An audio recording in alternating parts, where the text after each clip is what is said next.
Red 3 Games Preview is brought to you by Gamefly. All right, so I got back from playing about 3 hours, the first 3 hours of Wolfenstein: The New Order.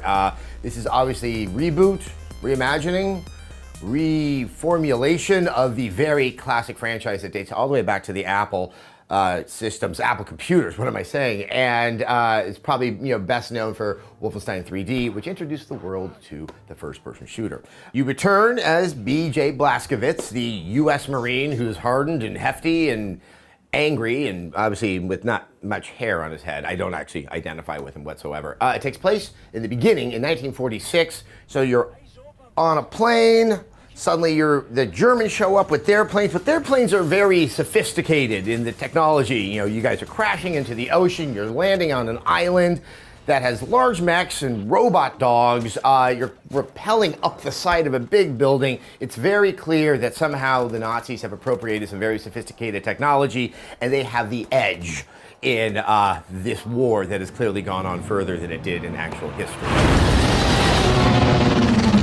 Some bad things happen, and then now you're in 1960 in a hospice in Poland. You break out of there, and now you realize the Nazis have won the war. They won it a long time ago, and that technology that was so novel in 1946 has gotten only more sophisticated.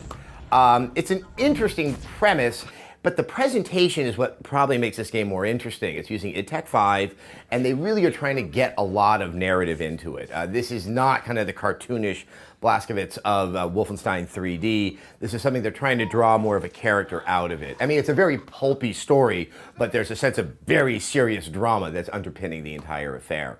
In terms of gameplay, it's a shooter, but it's a shooter I think they're trying to give a lot of adventure to. As I said, when you're rappelling and you're walking up the side of a building, planes are crashing into the water, you have really, really big mechs. There really was kind of a breathless pace to a lot of what was going on.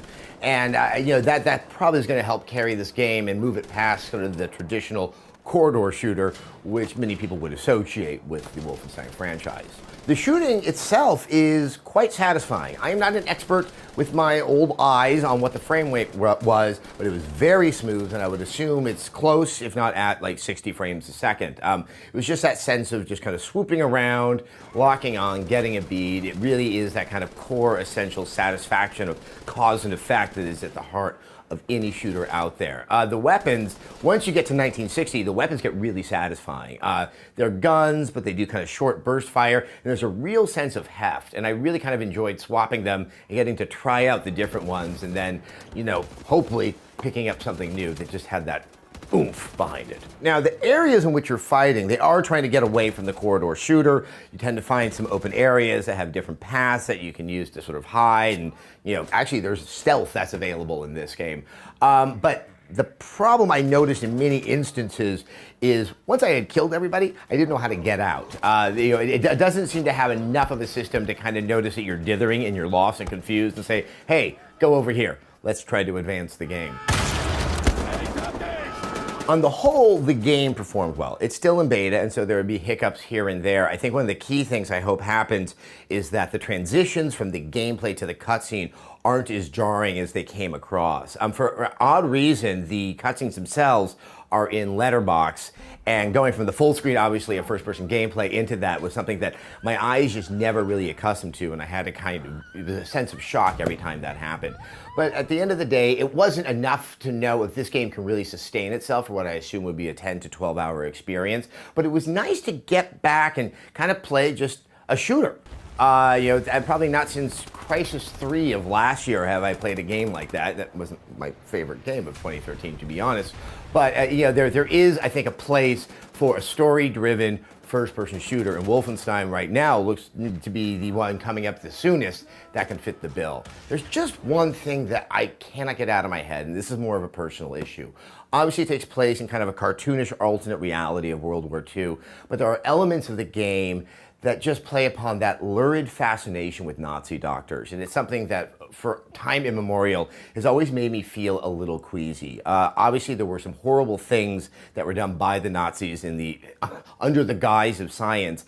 And when you start to turn it more into a pulpy pop cartoon, you start to create that gulf from the fantasy and the reality that I think many people need to remember so we never go down such a horrific path of civilization ever again.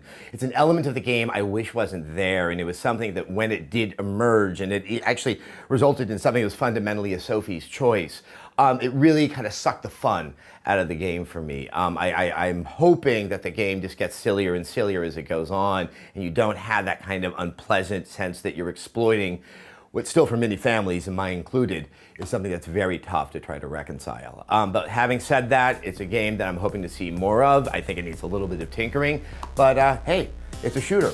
And though we complain that everything is one, there's actually far fewer of them than you would realize. All right, with that, let's take a moment and thank our sponsor, GameFly. GameFly is the largest online video game rental service and offers you a choice from over 8,000 new and classic titles across all consoles and handhelds. Plans start at just $15.95 a month, and members can rent 1 to 4 games at a time and keep them for as long as they like. Once you're done playing, just send it back, and GameFly will send you the next available game on your list. You can support Rev3 Games and get a free 30-day trial when you sign up at gamefly.com/Rev3Games.